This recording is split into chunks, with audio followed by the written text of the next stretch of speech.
जिला जहां पर मुख्यमंत्री पुष्कर सिंह धामी मौजूद हैं, जवानों के साथ दीपावली मनाने के लिए पहुंचे हैं।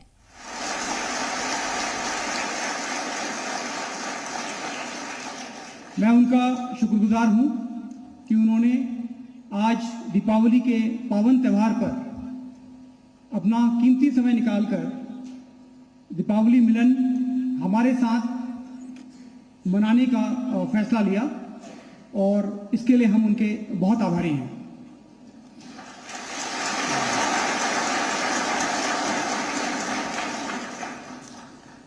मुख्यमंत्री जी स्वयं एक सैनिक पुत्र हैं और उन्हें सैनिकों और सैन्य जीवन के बारे में गहरी जानकारी है। फिर भी मैं बताना चाहता हूं कि भारतीय सेना में गढ़वाल क्षेत्र की अपनी रेजिमेंट है जिसका नाम गढ़वाल राइफल्स है, जिसमें समस्त सैनिक गढ़वाल क्षेत्र के आते हैं और भर्ती किए जाते हैं। इस रेजिमेंट का अपना एक बहुत गौरवपूर्ण इतिहास है जिसके बारे में मुख्यमंत्री जी ने हमारे वॉर मेमोरियल में शहीदों को श्रद्धांजलि देकर और वहां पर विजिटर बुक में अपने कमेंट्स देकर भी इनका गढ़वालियों का आभार व्यक्त किया है। मैं ये बताना चाहता हूं कि आज की तारीख में गढ़वाल रेजिमेंट भारतीय सेना की सर्वश्रेष्ठ रेजिमेंट है। इस रेजिमेंट की 22 बटालियनें हैं।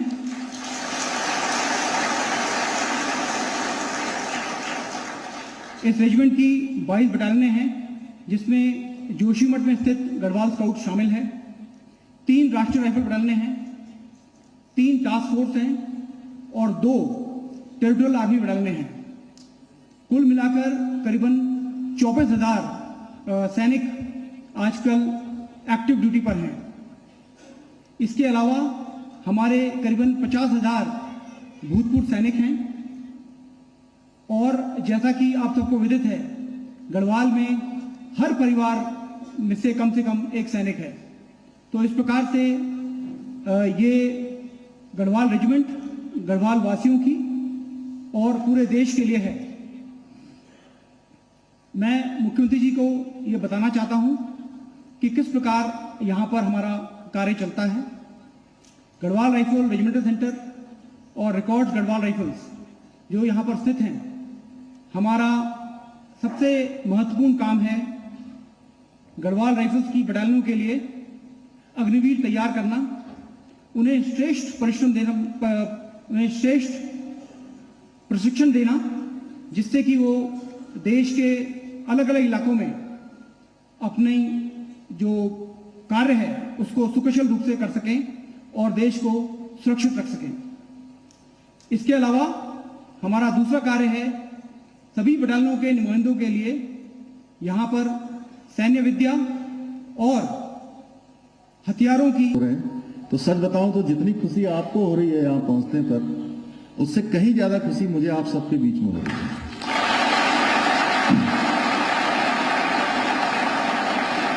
आप सभी का उत्साह देखकर, आप सबकी ऊर्जा देखकर मेरे भीतर भी एक ऊर्जा का संचार हो रहा है।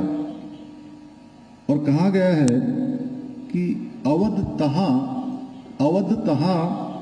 जहां राम निवासु, मतलब अवध वही है, अर्थात जहां श्री राम जी निवास करें वही अयोध्या है। जानते हैं ना आप सभी, यहाँ देश जिसके लिए लंबे समय से प्रतीक्षा कर रहा था। और इस बार की जो दीपावली है, वो दीपावली हम सबके लिए बहुत विशेष है, क्योंकि 500 वर्षों से अधिक समय से हम प्रतीक्षा कर रहे थे कि भगवान राम अपने घर में आए, भगवान राम का वो महल फिर से जगमगाए और वो वहीं दीपावली मनाएं। तो ये पहला अवसर है कि भगवान राम अपने घर में, अपने महल में इस बार दीपावली के अवसर पर विराजमान है अयोध्या में। उसी प्रकार मैं मानता हूं कि जहां हमारी भारतीय सेना है, आप जैसे हमारे जवान तैनात हैं, वो स्थान भी किसी मंदिर से कम नहीं है, वो स्थान भी किसी हमारे धर्म स्थल से कम नहीं है, वो स्थान भी हमारे लिए श्रद्धा और आस्था का केंद्र है। साथियों, मैं स्वयं को बहुत भाग्यशाली समझता हूं कि जैसा नेगी जी ने बताया कि मेरा जन्म एक सैनिक परिवार में हुआ है, और एक सैनिक के परिवार में कितनी चुनौतियां होती हैं, किस प्रकार की चुनौतियों से एक सैनिक को गुजरना पड़ता है, किस प्रकार से उसके परिवार को गुजरना पड़ता है, उनके बच्चों की स्थिति हो या उनकी परिवार की माता पिता की स्थिति हो, वो मैंने उसको भली भांति जिया भी है, महसूस भी किया है। और जीवन में अनुशासन की सीख और अपने देश व राज्य की सेवा करने की प्रेरणा भी मुझे सेना के साथ ही बड़े होते होते अपने पूज्य पिताजी से बाल्यकाल से ही सीखने को मिली। और मेरे पर कोई तनाव पैदा करने की हिम्मत नहीं कर पा रहा है। अभी मैं जम्मू कश्मीर गया था पिछले दिनों, जुलाई माह में हमारे 5 वीर बहादुरों ने देश की रक्षा के लिए अपने प्राणों का सर्वोच्च बलिदान वहां दिया था। मैं उस स्थान पर जाकर भी, मैं चुनाव के संबंध में गया था, लेकिन जैसे ही मुझे बताया कि वह यही क्षेत्र है जहां पर आपके उत्तराखंड के गढ़वाल रेजिमेंट के 5 सैनिक शहीद हुए थे, 5 सैनिकों ने बलिदान दिया था, मैं उनको वहां भी श्रद्धांजलि देने गया था। साथियों, इतना ही नहीं, जैसा अभी नेगी जी आपसे कह रहे थे, उसी दिन जिस दिन हमारे गढ़वाल राइफल्स के 5 वीर बहादुरों ने अपनी शहादत दी थी, उस दिन जब मैं उनकी अंत्येष्टि के समय में उनको रिसीव करने जॉलीग्रांट एयरपोर्ट पर गया था, वहां उनको हमने नमन किया था। उसी दिन मैंने मन में संकल्प लिया था कि हमारे राज्य के अंदर जो हमारे बलिदान होने वाले सैनिक हैं, उनके परिजनों को जो धनराशि मिलती है वो बहुत कम है। इसलिए हमने तय किया कि जो 10 लाख रुपए की धनराशि है, उस धनराशि को 50 लाख रुपए किया जाएगा। अब हमने 50 लाख रुपए का प्रावधान कर दिया है। साथियों, आदरणीय प्रधानमंत्री श्री नरेंद्र मोदी जी के नेतृत्व में आगामी 2047 तक हमारा देश एक विकसित राष्ट्र बनने की दिशा में आगे बढ़ रहा है। आज दुनिया का सिरमौर बनने की दिशा में आगे बढ़ रहा है।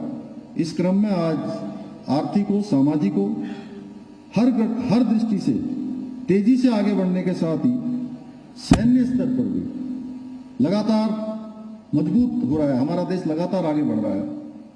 और आदरणीय प्रधानमंत्री मोदी जी के बनने के बाद बहुत सारी सुविधाएं हुई हैं। पहले जो सियाचिन ग्लेशियर में हमारे सैनिक जो देश की रक्षा के मोर्चों पर तैनात रहते थे,